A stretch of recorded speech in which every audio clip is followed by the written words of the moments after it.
ઇન્દિરા ગાંધીનો અને ઇન્દિરા ગાંધીની હત્યા પછીનો સમય એવો હતો કે જેના માટે કોંગ્રેસના કેટલાય વરિષ્ઠ નેતાઓ કહેતા હોય છે, સામાન્ય જનતા કહે છે કે સમય એવો હતો કે થાંભલોએ ઊભો રાખો ચૂંટણીમાં તોય જીતી જાય. ખરેખર એ સમય એવું થયું. ખરેખર થાંભલા જેવા નેતાઓને ઊભા રાખ્યા, એ થાંભલાઓને મોટા પણ બનાવ્યા. સમય પડે છટકીને ભારતીય જનતા પાર્ટીમાં જઈ શકે, જોડાઈ શકે એવા નેતાઓ પણ આવ્યા. એના પછી ફરી એકવાર રાજનીતિમાં સમય બદલાયો છે. ભારતીય જનતા પાર્ટી એ સમય પર આવીને ઊભી છે કે સેન્સ પ્રક્રિયાનું એનાલિસિસ જ્યારે કરીએ અને સમજીએ ત્યારે સમજાય કે કોઈ ફરક નથી પડતો. તમે સાંસદને રાખો છો, ટિકિટ કાપો છો, આ જાતિને આપો છો, ફલા જાતિને આપો છો. નક્કી છે જો કમળનું નિશાન જોઈને મતદાન થાય તો મોટાભાગના રાજનેતાઓ પોતાની જીત નિશ્ચિત માની રહ્યા છે. નમસ્કાર, આપની સાથે હું દેવાંશી.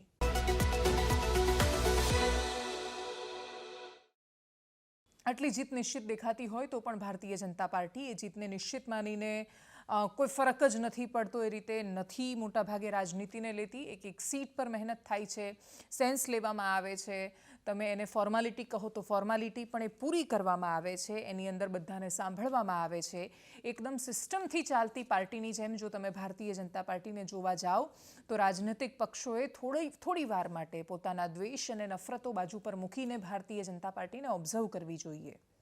આવનારા સમયમાં ભારતીય જનતા પાર્ટીની રાજનીતિ એ ભવિષ્યમાં એના પર બહુ થીસીસ ઓલરેડી લખાઈ ચૂક્યા છે અને હજુ ઘણું લખાશે. એ સમજવા અને શીખવા માટે કે ભારતીય મિજાજને જો કોઈ સમજી શક્યું હોય, પોતાના સંગઠનને કોઈ સમજી શક્યું હોય ને નીચેથી લઈને ઉપર સુધી કોઈ વર્ચસ્વ સ્થાપિત કરી શક્યું હોય તો એમને એમ નથી થયું. એની પાછળ હજારો કરોડો માણસોની મહેનત છે અને એની ફળશ્રુતિ સ્વરૂપે ભારતીય જનતા પાર્ટી અત્યારે સત્તામાં છે. હિમાચલ પ્રદેશ કેવી રીતે સત્તામાં આવે છે, એના બીજા શું પાસા છે એના વિશે પણ વાત કરવી છે. કેવી રીતે નેતાઓ ખરીદી લેવાય છે એના વિશે પણ વાત કરવી છે અને શું કામ નેતાઓ વેચાઈ જાય છે એની પણ વાત કરવી છે. પણ એ પહેલાં અમિત શાહે જ્યારે એક ઇન્ટરવ્યૂ હમણાં જે લોકસભાની ચૂંટણીને લઈને નેશનલ ટેલિવિઝનમાં અલગ અલગ ઇન્ટરવ્યૂ આપે છે, એમાં એમને પ્રશ્ન કરાયો કે ઘણા બધા લોકો કહેતા હોય છે, જે અમારી ચર્ચાઓમાં પણ વારંવાર તર્ક આવતો હોય છે કે ઘણા રાજકીય પંડિતો એ વિષય પર વાત કરે છે કે ઉત્તર ભારતમાં અથવા જે હિન્દી હાર્ટલેન્ડ છે, નર્મદાથી ઉપરનો આખો વિસ્તાર છે, ત્યાં ભારતીય જનતા પાર્ટી એકદમ સંતૃપ્ત અવસ્થામાં છે. ગુજરાતમાં 26માંથી 26 છે, બિહારમાં, ઉત્તર પ્રદેશમાં ઓલમોસ્ટ બધી જગ્યાએ સંતૃપ્ત અવસ્થામાં છે. એમને વોટ લેવાના છે, દક્ષિણ ભારતમાંથી લેવાના છે. કેવી રીતે લેશો? આ પ્રશ્ન પૂછાયો ત્યારે અમિત શાહે બહુ સુંદર જવાબ આપ્યો કે જો અમે આ રાજકીય પંડિતોની સાંભળીને કામ કર્યા કરતા તો અમે 2ના 2 પર જ રહી જતા, કેમ કે અમારી 2 જ બેઠક હતી. આજે અમે 300 ને પાર પહોંચેલા છીએ. ગઈ ચૂંટણીમાં લોકો એવું કહેતા હતા કે પૂર્વ ભારતમાં ભારતીય જનતા પાર્ટી નથી. આજે આખા નોર્થ ઇસ્ટમાં ભારતીય જનતા પાર્ટીનો ભગવો લહેરાય છે. એમનો એ જવાબ એ ન માત્ર આત્મવિશ્વાસ બતાવે છે પણ ગણતરીએ બતાવે છે. અમિત શાહનો સૌથી સંપૂર્ણ ખીલેલો જે કાર્યકાળ હતો એ ભારતીય જનતા પાર્ટીના દેશના અધ્યક્ષ તરીકે હતો. એમણે એ બધું જ કરીને બતાવ્યું જેની કલ્પના ભારતીય જનતા પાર્ટીના એટલા રાષ્ટ્રીય અને રાજકીય રીતે બહુ જ મોટા નેતાઓ પણ નહોતા કરી શકતા. ભારતીય જનતા પાર્ટીમાં આજે પણ કેટલાય રાષ્ટ્રીય લેવલ પર બહુ જ મોટા નેતાઓ છે. વર્ષોથી રાજનીતિમાં છે, કેન્દ્રની રાજનીતિમાં છે, મંત્રી રહી ચૂક્યા છે. એમનો દબદબો ત્યારે રહ્યો છે જ્યારે ભારતીય જનતા પાર્ટીમાં નરેન્દ્ર મોદી કે અમિત શાહનો એટલો મોટો ઉદય નહોતો થયો. કદાચ નરેન્દ્ર મોદી કે અમિત શાહ એ લોકોને આદર્શની જેમ એક સમયે જોતા હશે, પરંતુ આજે એ બધા કરતાં અમિત શાહ કે નરેન્દ્ર મોદી મોટા નેતા મનાય છે. માત્ર ગુજરાતમાં મોટા નેતા નથી મનાતા, આખા દેશમાં મનાય છે. દેશમાં જ્યારે બાકીના પત્રકારો કે બીજા કોઈની સાથે વાત થાય તો એ ઘણીવાર કહેતા હોય છે કે ભારતીય જનતા પાર્ટીને જો કોઈ હરાવશે તો એ જે એન્ટી ગુજરાત લોબી ભારતીય જનતા પાર્ટીમાં કામ કરે છે, કે જે લોકો બસ બે ગુજરાતી જ દેશ અને સરકાર ચલાવે છે એ નાતે એમને દ્વેષથી જુએ છે, એ લોકો જ કદાચ ભારતીય જનતા પાર્ટીને સૌથી વધારે નુકસાન પહોંચાડી શકે છે. વાત શરૂઆતમાં સેન્સ પ્રક્રિયાની કરવી છે. સેન્સ લેવાઈ, એના પછી રાજ્યની પાર્લામેન્ટરી કમિટીમાં એ બધા નામ મુકાયા અને પછી કેન્દ્રની પાર્લામેન્ટરી કમિટીમાં ગયા. પણ એ લેવાય કઈ રીતે છે, થાય છે શું, એમાં થયું શું? એટલે 3 નિરીક્ષકો એક બેઠક માટે નક્કી કરવામાં આવે. 26 બેઠક પર 2 દિવસ માટે સેન્સની પ્રક્રિયા ચાલે, જેની અંદર એ 3 નિરીક્ષકો ત્યાં પહોંચ્યા. એના પછી જે તે પાર્ટીના કોઈના સમર્થકો અથવા કોઈ વ્યક્તિએ જાતે એને એવું લાગ્યું કે એણે એ લોકસભા લડવી છે અને એ લડવા માટે એની આ લાયકાતો છે, એના આધાર પર એ લોકો ત્યાં પહોંચ્યા. પત્રકારો જ્યારે ઉદાહરણ તરીકે અમદાવાદ પૂર્વમાં પૂર્વ ધારાસભ્ય બલરાજ થવાણી પહોંચ્યા હતા અને એ પૂર્વ ધારાસભ્ય રહ્યા છે, કોર્પોરેટર રહી ચૂક્યા છે. તો એમણે પત્રકારોએ એવું પૂછ્યું કે કયા મુદ્દાના આધારે તમે રજૂઆત કરી છે કે તમે લડવા માંગો છો લોકસભા? તો એમણે કહ્યું કે શું મુદ્દા ભાઈ, હું એકવાર ધારાસભ્ય રહ્યો છું, 3 વાર કોર્પોરેટર રહ્યો છું, એનાથી વધારે શું જોઈએ? તો કદાચ એમણે એ રીતે એ વિચારીને આપ્યું હશે. રાજકોટમાં એક ભાઈને પત્રકારોએ પૂછ્યું તો એમણે એવો જવાબ આપ્યો કે ભાઈ, હું 25 વર્ષથી ભાજપનો કાર્યકર્તા છું, બહુ મહેનત કરી, હવે મને એવું લાગે છે કે મને લોકસભા લડાવવી જોઈએ, એટલા માટે જઈ રહ્યો છું. પણ એ દરેક જવાબનો અર્ક એક જવાબમાં જોવા મળ્યો કે જ્યારે રાજકોટના સાંસદ મોહન કુંડારિયાને પૂછવામાં આવ્યું તો એમણે કહ્યું કે ભાઈ, કમળ જીતવાનું છે, એટલા માટે હું ઈચ્છું છું કે હું ચૂંટણી લડું, ચોક્કસ દાવેદારી નોંધાવું છું, પણ કોઈ પણ ઉમેદવાર આવે અમારે જીતાડવાનું કમળને છે. રાજકોટ લોકસભાનું આપણે ઉદાહરણ લઈએ. મોહન કુંડારિયા તો પોતે ઈચ્છુક છે જ, એ સિવાય 2 નામોની સૌથી વધારે ચર્ચા છે. ત્યાં મહિલા દાવેદારો પણ ખાસા બધા છે, પણ કયા 2 નામની સૌથી વધારે ચર્ચા છે? તો ડૉક્ટર ભરત બોગરા અને પરસોત્તમ રૂપાલા. પરસોત્તમ રૂપાલા કેન્દ્રીય મંત્રી છે, રાજ્યસભામાં જતા હતા. આ વખતે બંને કેન્દ્રીય મંત્રીઓ એટલે કે મનસુખ માંડવિયા અને પરસોત્તમ રૂપાલા બંનેને નથી મોકલ્યા રાજ્યસભામાં. તો એનો મતલબ કે એમને લોકસભા લડાવશે. હવે મનસુખ માંડવિયાને ભાવનગર લડાવશે. પરસોત્તમ રૂપાલાને લોકસભા લડાવે છે કે પછી મોવડી મંડળમાં મૂકે છે એ ખબર નથી. એવું પણ હોઈ શકે કે લોકસભા પછી CR પાટીલની ટર્મ પૂરી થાય છે તો એમને પ્રદેશમાં અધ્યક્ષ પણ બનાવે, એનાથી પણ મોટી જવાબદારી મળી શકે. એટલે ભારતીય જનતા પાર્ટીને તમે પ્રેડિક્ટ નથી કરી શકતા. પણ રાજકીય પરિસ્થિતિઓના આધારે જે બધા ગણતરીઓ લાગી રહી છે એમાં પરસોત્તમ રૂપાલાનું નામ રાજકોટ સીટ માટે આવી રહ્યું છે. શું કામ? તો કે અમરેલીમાં એમનું મૂળ સ્થાન અમરેલી છે, પણ છતાં એ પોતે કડવા પાટીદાર છે. ભારતીય જનતા પાર્ટી એકદમ શરૂઆતમાં વાત કરી એમ કે મોટા ભાગે રૂપાલાને અમરેલીથી લડાવે તો અમરેલીની જનતા એમને હરાવી દેશે એ પ્રકારની પરિસ્થિતિ હાલના માહોલમાં નથી. પણ છતાંય ભારતીય જનતા પાર્ટી માત્ર હાલનો માહોલ જોઈને નહીં, પણ દરેક જાતિઓને કેવી રીતે સંતુષ્ટ અને સાથે રાખી શકાય એ પ્રકારે કામ કરે છે. અને એટલે જ જામનગર ઉદાહરણ તરીકે એ લોકો વર્ષોથી આહિરની સીટ માને છે. એટલે છેલ્લા 20 વર્ષથી, પહેલાં 10 વર્ષ કોંગ્રેસમાં વિક્રમ માડમ, એના પછી પૂનમ માડમ, છેલ્લા 20 વર્ષથી સતત જીતતા આવ્યા છે. તો એ આહિરની બેઠક બની ગઈ છે. પણ આહિરને ઉદાહરણ તરીકે ભારતીય જનતા પાર્ટી ટિકિટ ન આપવા માંગે એવું માની લઈએ કે બધાની ટિકિટ કાપવાની છે 2 ટર્મવાળાની, અને એ કમ્પલસરી એવું માને છે કે પૂનમ માડમની ટિકિટ એમણે કાપવી છે, તો પણ એમને કાં તો આહિરનો ઓપ્શન શોધવો પડે અને કાં તો પછી એ દેવભૂમિ દ્વારકા કે જામનગરમાં ન આપે આહિરને તો બીજી કઈ જગ્યાએ આપે, જૂનાગઢમાં આપે તો ત્યાં સમીકરણ બદલવા પડે. અને એટલા જ માટે આ બધી પરિસ્થિતિ ભારતીય જનતા પાર્ટી બહુ સારી રીતે જાણે છે. જ્યારે ટિકિટ આપવામાં ભૂલ થાય છે તો એને સુધારે પણ છે. ગુજરાતમાં વર્ષ 2022ની ચૂંટણીમાં એનું સૌથી મોટું ઉદાહરણ જોવા મળ્યું કે સતવારાને જો ટિકિટ ન અપાઈ તો એક આપેલી ટિકિટ પાછી લીધી અને પછી સતવારા સમાજની ટિકિટ જાહેર કરી અને પછી દેવભૂમિ દ્વારકા ખંભાળિયા સીટ પર બહુ મોટો ખેલ કરી નાખ્યો. નાના સમાજોને પણ પ્રાધાન્ય આપે છે અને એ લોકોને જ ભેગા કરીને પોતાનું એક બહુ જ મોટો ગુલદસ્તો ભારતીય જનતા પાર્ટી બનાવી જાણે છે. મોટાભાગના લોકો જ્યારે આ પ્રકારની ગણતરી કરવામાં આવે ત્યારે આ તો ભારતીય જનતા પાર્ટી તો ખાલી EVMથી જીતે છે, ખાલી મીડિયાના પ્રોપોગેન્ડાથી જીતે છે, ખાલી ધારાસભ્યો ખરીદીને જીતે છે, એ પ્રકારે એક આખો માહોલ ઊભો કરી નાખે છે. પ્રશ્ન એ છે કે ભારતીય જનતા પાર્ટી માટે ઉમેદવાર કમળ છે, કોંગ્રેસ હોય કે આમ આદમી પાર્ટીમાં એમના માટે એમનો ચહેરો એ ઉમેદવાર છે. સૌથી મોટું ઉદાહરણ જામનગરની બેઠક પર પણ છે કે એ બેઠક મૂળ રીતે તો કોંગ્રેસની બેઠક કહેવાય. વિક્રમ માડમ કોંગ્રેસમાં છે, એની પહેલાં પૂનમ માડમ પણ પહેલાં તો કોંગ્રેસમાં હતા, પછી એ ભારતીય જનતા પાર્ટીમાં આવ્યા. એક વ્યક્તિ ભારતીય જનતા પાર્ટીમાં આવી જાય એના પછી કોંગ્રેસ એ પોતાની બેઠકને નથી ટકાવી શકતી અને એટલા જ માટે 14થી લઈને 24 આવ્યું. જામનગરની બેઠક મૂળ રૂપે કોંગ્રેસી મિજાજ ગણાતી બેઠક આજે એ પરિસ્થિતિમાં આવીને ઊભી છે કે ભારતીય જનતા પાર્ટી કમળના નામથી કોઈને પણ મેદાનમાં ઊભા રાખી શકે છે અને એ લોકો ચૂંટાઈને જીતીને આવે પણ છે.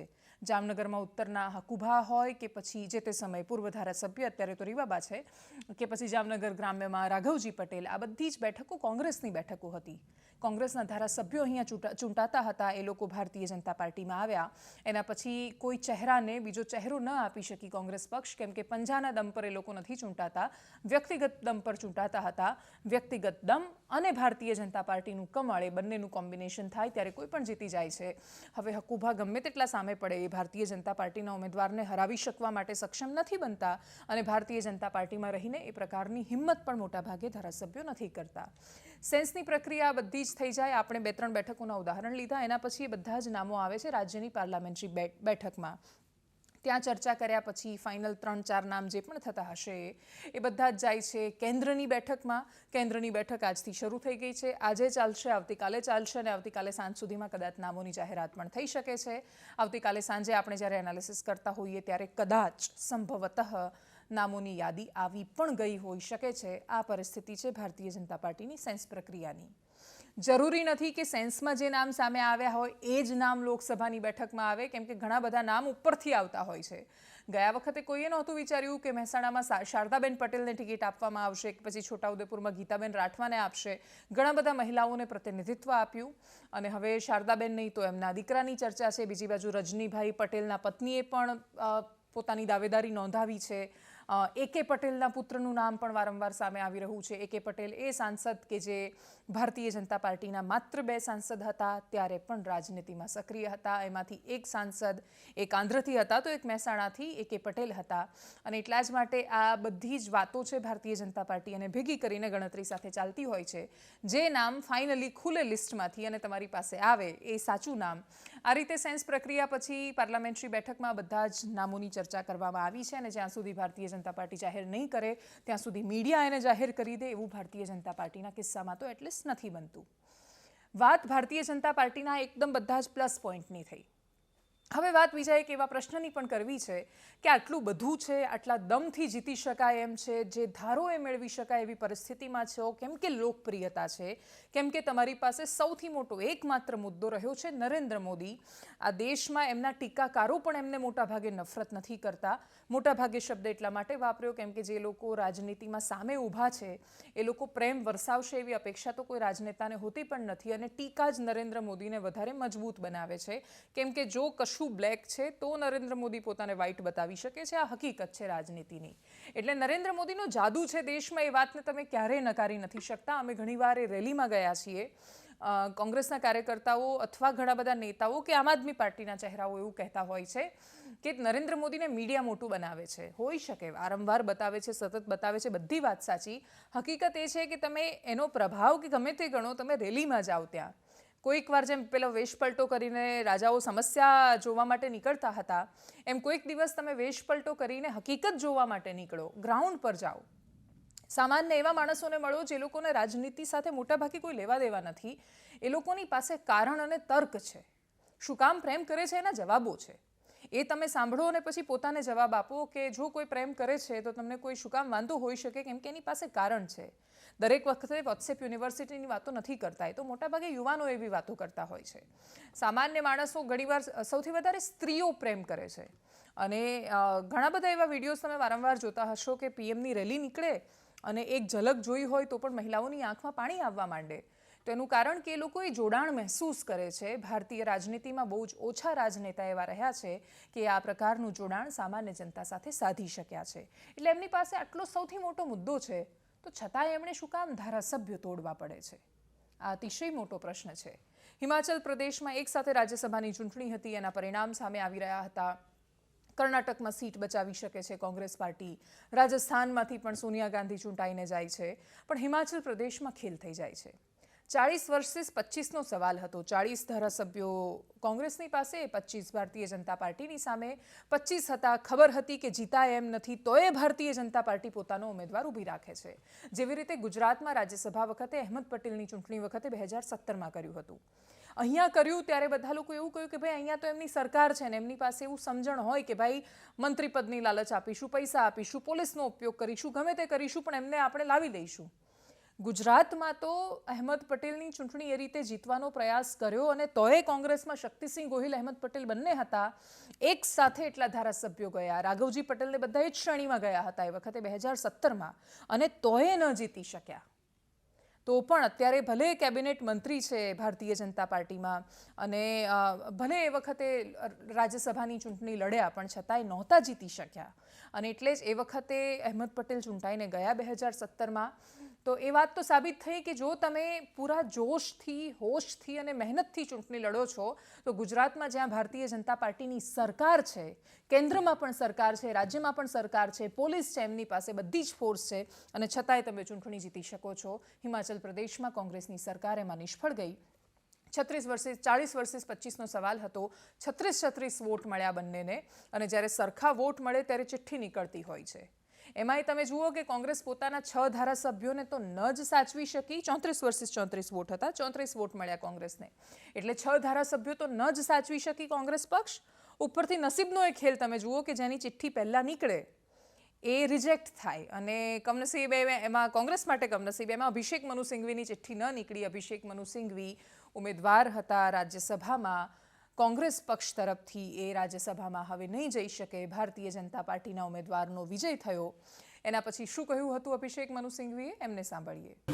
सबसे पहले तो मैं ये स्पष्ट कर देना चाहता हूँ कि कुछ मीडिया हाउस में ये खबर चल रही है कि माननीय मुख्यमंत्री जी ने इस्तीफा दे दिया है।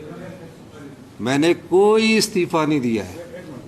मैं एक योद्धा हूँ, आम परिवार से निकला हुआ योद्धा लड़ाई में संघर्ष करता है और जीत संघर्ष की होती है।